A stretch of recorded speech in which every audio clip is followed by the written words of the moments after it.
Hey, what's up guys, Riff here.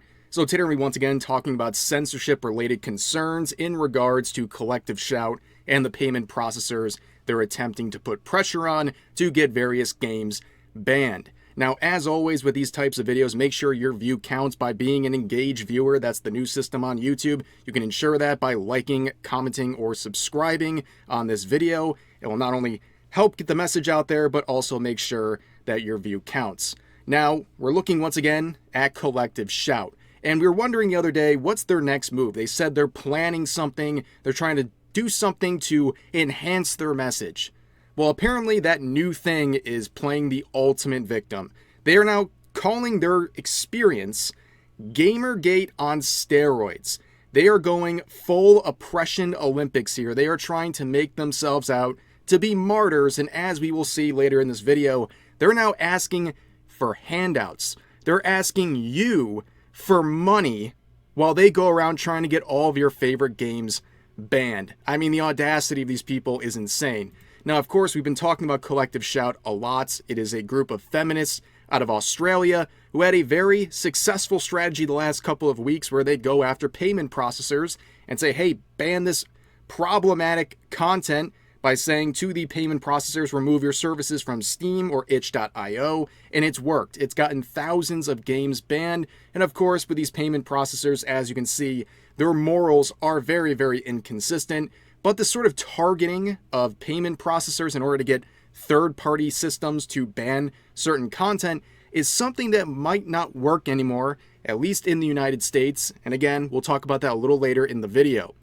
Now, before we get into everything, Smash JT shared a group of leaked images. Apparently, they're going around on Collective Shout's page and going through their email list and sending out these messages, mainly looking for cash. They're looking for donations because apparently they're not getting enough, and now because they're being bombarded by all these hateful gamers, they need more cash.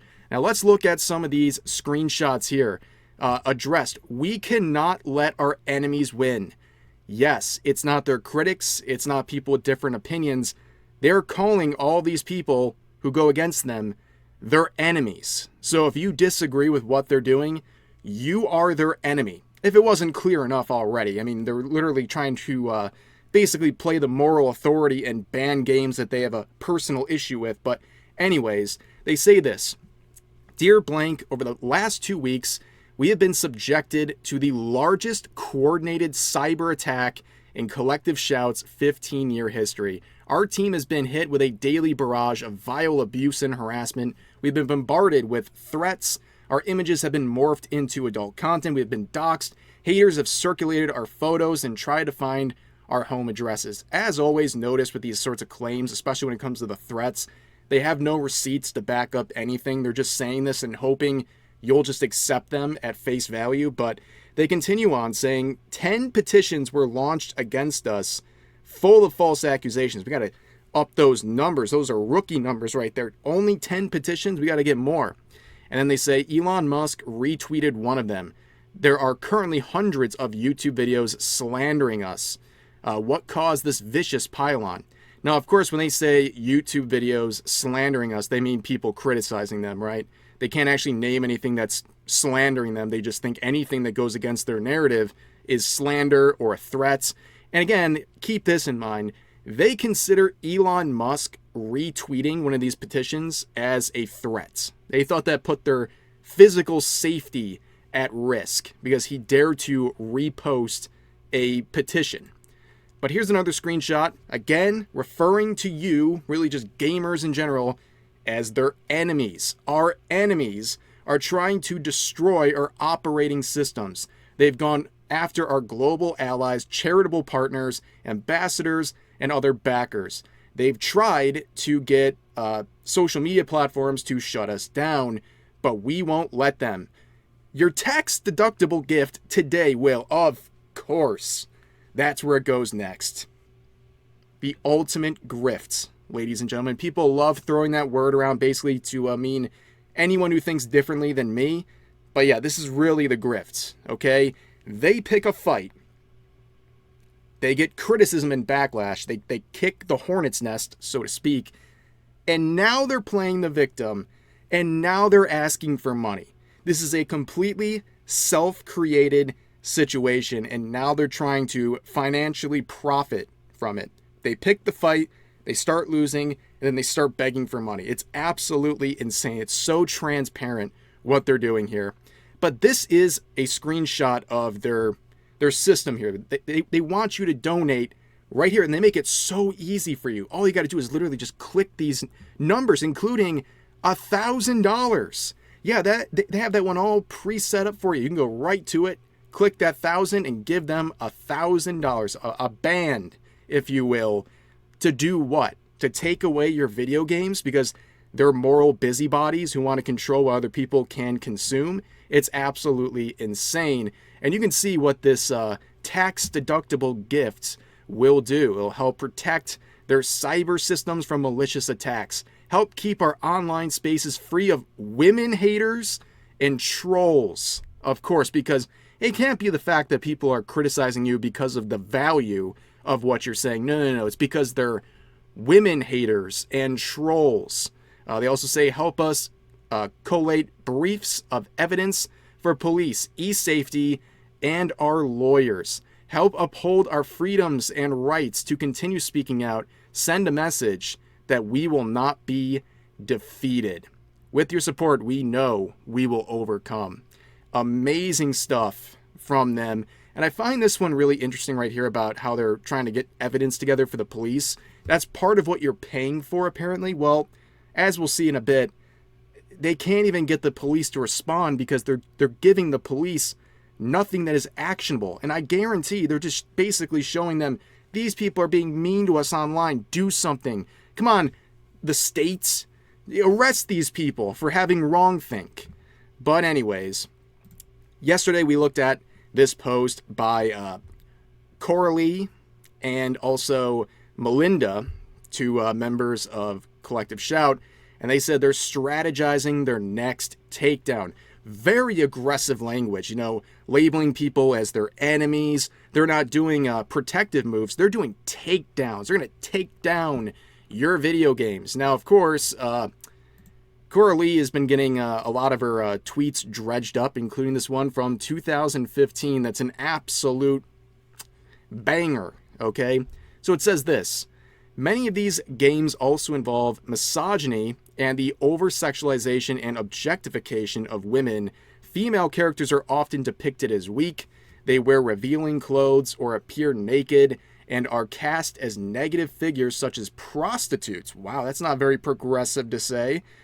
Anyways, they say some games even encourage the exploitation and abuse of women to unlock rewards and boost players' abilities. Yeah, we better call the police. These poor victims over here. Oh, wait, they're not real. We're talking about video game characters. Like, are we serious? Is this the best Collective Shout has? This moral manipulation? But, of course, yeah, the other person in this dynamic duo, Melinda, who's a staunch defender of cuties, well, they recently made this article that is just Collective Shout in a nutshell. They are trying so bad to be the victims in this situation. Like I said, they picked a fight, they effed around, and now they're finding out, and now they're playing the role of the victim. And you can see the title here, Gamergate on Steroids. Abuse of small all-woman team at Collective Shout documented by online hates. Yeah, this is really interesting because they're considering themselves even harder than Gamergate.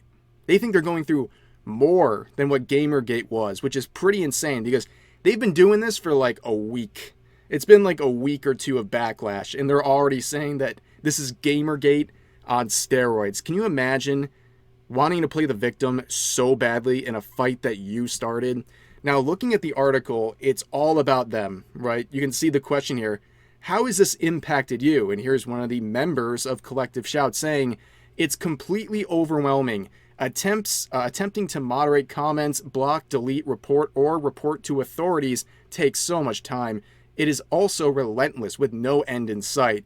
It's really difficult to set appropriate boundaries with screen time and step away or take any time off because the abuse doesn't stop. Every morning, I wake early with a sense of dread. What new disaster has happened overnight? There's also fear. I fear for my safety, for the safety of my children, and for all my colleagues. I fear for our mental health. It's not easy being on the receiving end of a sustained, targeted campaign of hate. Wow, it's a coordinated, sustained, and targeted campaign of hates.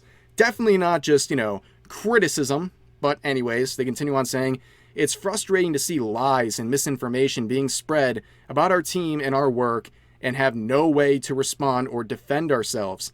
I'm also feeling a sense of hopelessness and despair. Go to therapy or something. Like, why are you letting this all out to the public? Anyways, they say, importantly, when I went to the police, I was sent away with a cyber safety pamphlet. eSafety responds that most of our reports are not actionable. Social media platforms rarely remove anything, and if they do, it's after the damage has been done. That's interesting because in their little tax-deductible donation they're looking for, they say one of the things is bringing evidence to the police, but it sounds like the police don't want to help them because there's nothing actionable. So it's kind of misleading to include that in these sort of rewards of donating to Collective Shout. But anyways, continues on saying, feels like there are no real protections for women and girls online, and I worry this abuse towards us will have a chilling effect on women speaking out more generally because they know not only what potentially awaits them, but they are also seeing, just as our abusers are, that there are no consequences for perpetuators of abuse. This level of abuse directed towards women who speak out against men's violence and abuse of women shows exactly why our work is necessary. Now, all of this sounds fine and dandy until you realize they're exaggerating everything, they're making things up, they're making claims with no evidence, and also that they're blaming this all on men. It's all men, and all these poor women out there, they're going to have this terrible impression of how they're going to be treated if they speak out against whatever. But the reality is there's a ton of women speaking out against Collective Shout, and they don't want to recognize them. They don't matter. In fact, we've seen them label women as men. They show the tweets coming from female ran accounts, and they're calling them men because they can't accept the idea, the notion that a woman could ever disagree with their campaign. But let's continue on. Later in that same article, there's an additional analysis where they show this tweet. So it says, in an otherwise sensible Reddit discussion of proposed internet ID laws in Australia linked to this tweet containing disinformation about one of their members. You can see there's censorship here, right, of the profile and also the name. It's Melinda. They're talking about, and the tweet says, The Guardian has covered the Collective Shout shenanigans, but Melinda was appointed to the Stakeholder Advisory Board for the government's age assurance technology. She will be part of the body that decides how censorship is enacted. This woman is anti-abortion, anti-vax, anti-expression, anti-woman. She wants to ban adverts, bakeries from cheeky jokes, shun any company raising money for breast cancer, wrong lies about video games being marketed to kids, wants Detroit become human banned, but defends cuties. And this is really funny because they censor all this out to hide who it is. And you know why they're hiding who it is? It's because it's a woman. It's Madam Savvy. Probably one of the biggest people going after Collective Shout. They really made a bad move by being dismissive and rude of her. And yeah, the reason they're censoring her is because, well, again, she is a woman who's disagreeing with their narrative, who's calling them out. And it just doesn't line up with the perception they're trying to give the public that it's only these angry male gamers that have an issue with what they're doing. And when a woman dares to have wrongthink in their minds, well, they have to censor it because it goes against their narrative. Now, of course, she would mock this by saying, ha ha ha, you had to cover my face because you can't show a woman is disagreeing with you. Yeah, and again, she was actually the one who was labeled as a man in reference to one of her tweets back a couple weeks ago, which, again, very interesting stuff, but there's more to look at here. So apparently Riot Games, now we're moving a little bit beyond Collective Shout, But the strategy of going after the payment processors and putting pressure on them to enact your goals is something that is being hidden by Riot Games. Apparently, they are shutting down any discourse about these topics, about these payment processors, which is a very strange thing for Riot to be doing. But with this strategy, like I said, it might be coming to an end, at least in the United States. So President Trump signed an executive order to combat unconstitutional payment processor censorship. And basically what this is trying to do is trying to prevent companies from just straight up saying, no, we can't work with you. These payment processors can't just say, you go against our brand, like we've seen in their rules. They have very open-ended rules about their brand protection, and that this thing that you're trying to buy through them might harm their reputation as a payment processor, which is really, really stupid. And I think it's just a way to basically enforce your morals onto other people and to say, hey, you can't play this game. You can't purchase that thing. It might be legal, but we don't approve of it. It's hurting our brand. Well, apparently that is what this executive order is supposed to be shutting down, which really takes away all of the sting of Collective Shout and these payment processors. It pretty much disrupts everything they're doing and what they've been able to do to have success with their movement. But hopefully this starts to bring things down, and hopefully this spreads to other countries who come up with similar rules. But it's a long way to go. There's a lot to do here. But for now, that's going to do it on this latest update involving Collective Shouts.